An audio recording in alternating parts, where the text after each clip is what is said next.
Les enfants, souvent perçus comme les symboles de l'innocence, peuvent parfois suivre des chemins sombres qui défient notre compréhension. Alors que des millions de jeunes s'efforcent de tracer un avenir prometteur, d'autres, marqués par des histoires tragiques et des environnements perturbés, plongent dans des actes de violence inimaginables. Cela nous amène à nous interroger. Qu'est-ce qui pousse un enfant à commettre de tels crimes? Explorons ces histoires dérangeantes d'enfants qui ont choqué le monde par leurs actes inattendus et terrifiants. Allons-y, les frères Bever. Peu de gens peuvent contester que les enfants méritent une seconde chance, en particulier ceux issus de milieux difficiles, tels que les enfants de prisonniers. Cependant, l'histoire des frères Bever, Robert et Michael interpelle. Le 22 juillet 2015, dans la paisible banlieue de Broken Arrow, Oklahoma, une tragédie atroce s'est déroulée au sein de leur propre famille. Dans un acte impensable, les deux frères ont été impliqués dans le meurtre de 5 membres de leur famille. Daniel, le frère de 12 ans, a réussi à appeler les secours, sauvant ainsi sa sœur de 2 ans. Mais la brutalité des meurtres a choqué la communauté. Robert, alors âgé de 18 ans, et Michael, de 16 ans, ont été identifiés comme les assaillants. Les victimes comprenaient leurs parents, David et April, ainsi que leurs jeunes frères et sœurs. La sauvagerie des actes, perpétrés avec des couteaux, a révélé une fascination troublante des frères pour des crimes violents, notamment les fusillades de masse.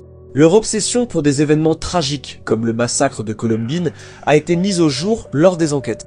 En raison de leur âge, les procédures judiciaires ont été complexes, mais la gravité de leurs actes a conduit à un procès en tant qu'adulte. En 2016, Robert a plaidé coupable, tandis que Michael a été reconnu coupable en 2017. Les deux frères purgent maintenant des peines à perpétuité. L'affaire des frères Bever reste un rappel glaçant des dangers de la violence familiale et de l'importance d'intervenir face à des troubles mentaux avant qu'ils ne se manifestent dans des actes aussi dévastateurs. Le cas de Lionel Tate. L'affaire de Lionel Tate, un jeune lutteur dont le nom est devenu synonyme d'une tragédie, a profondément marqué l'opinion publique. En 1999, alors âgé de 12 ans, il a été impliqué dans un événement tragique qui a coûté la vie à Tiffany Unique, une fillette de 6 ans, lors d'un match de lutte improvisé chez lui en Floride. Lionel, qui était beaucoup plus grand et plus lourd que Tiffany, a tenté des mouvements vus à la télévision. Malheureusement, l'un de ses gestes a entraîné des blessures mortelles. Le procès de Lionel a suscité une attention médiatique considérable, soulevant des questions délicates sur la frontière entre le jeu d'enfant et un acte criminel. Sa défense a soutenu qu'il n'avait jamais eu l'intention de nuire, qualifiant l'incident d'accident tragique.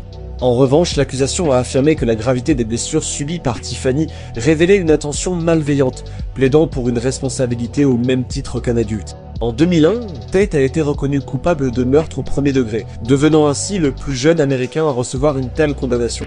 Son cas a ouvert le débat sur la manière dont le système judiciaire traite les mineurs, particulièrement ceux dont les actes entraînent des conséquences tragiques. En 2004, après avoir purgé 3 années de prison, sa peine a été annulée en appel et il a été libéré sous probation de 10 ans.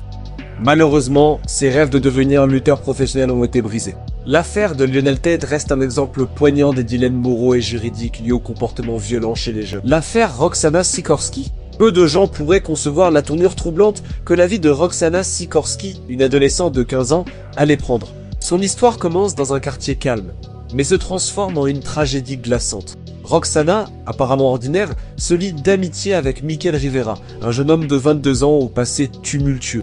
Leur relation évolue rapidement en un plan sinistre visant à éliminer ses frères et sœurs ainsi que ses parents adoptifs. En octobre 2014, les autorités découvrent leur complot avant qu'il ne se réalise, provoquant un choc parmi les résidents de la communauté. Roxana est arrêtée, et son procès attire l'attention des médias. Dans la salle d'audience, sa mère, Lorraine, plaide pour la clémence, mettant en lumière l'influence néfaste de Michael sur sa fille. Elle soutient que Roxana a besoin de soins psychologiques, insinuant qu'on a été manipulée. Face à ces actes, Roxana exprime des regrets devant ses parents adoptifs, reconnaissant avoir trahi leur confiance. La cour, néanmoins, rend son verdict, elle est condamnée à une peine de 10 à 20 ans de prison. Cette affaire met en exergue les effets dévastateurs des relations toxiques sur les jeunes esprits. Graham Young a un parcours sinistre. L'histoire de Graham Young est à la fois troublante et fascinante, mêlant science et criminalité. Né en 1947 à Londres, sa jeunesse fut marquée par la tragédie, suite à la mort de sa mère. Confié à sa tante, il développait une fascination pour la chimie, qui allait prendre une tournure inquiétante.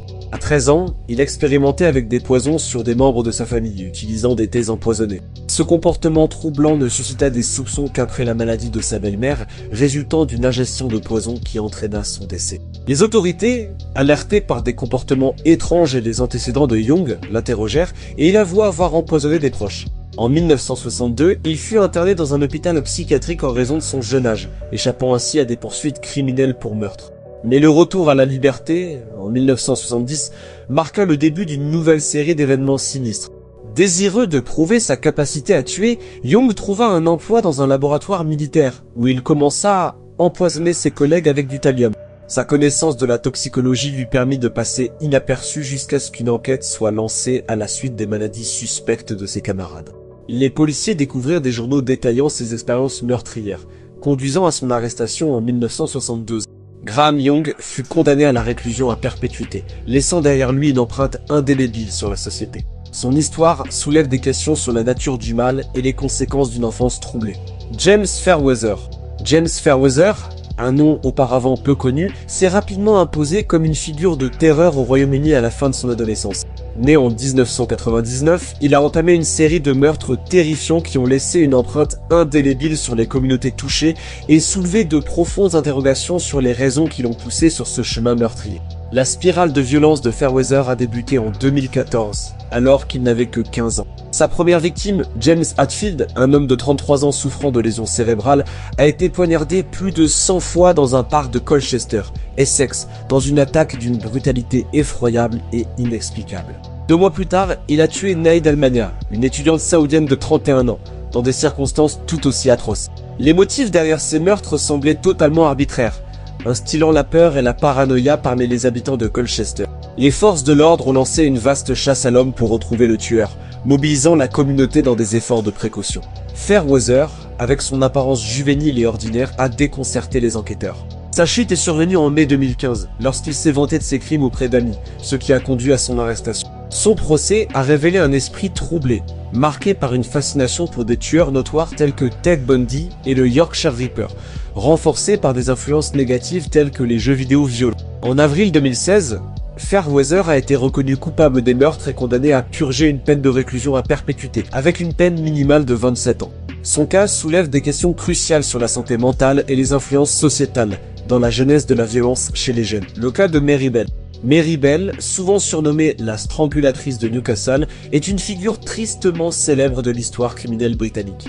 Née le 26 mai 1957 dans une famille dysfonctionnelle, son enfance a été marquée par la négligence et les abus, notamment de la part de sa mère, qui était travailleuse du sexe. Ce contexte difficile a façonné un parcours tragique qui a culminé dans une série de meurtres horribles à l'âge de 10 ans. Au printemps et à l'été 1968, Mary a commis 2 meurtres choquants, ciblant des garçons de 3 et 4 ans, Martin Brown et Brian Howe.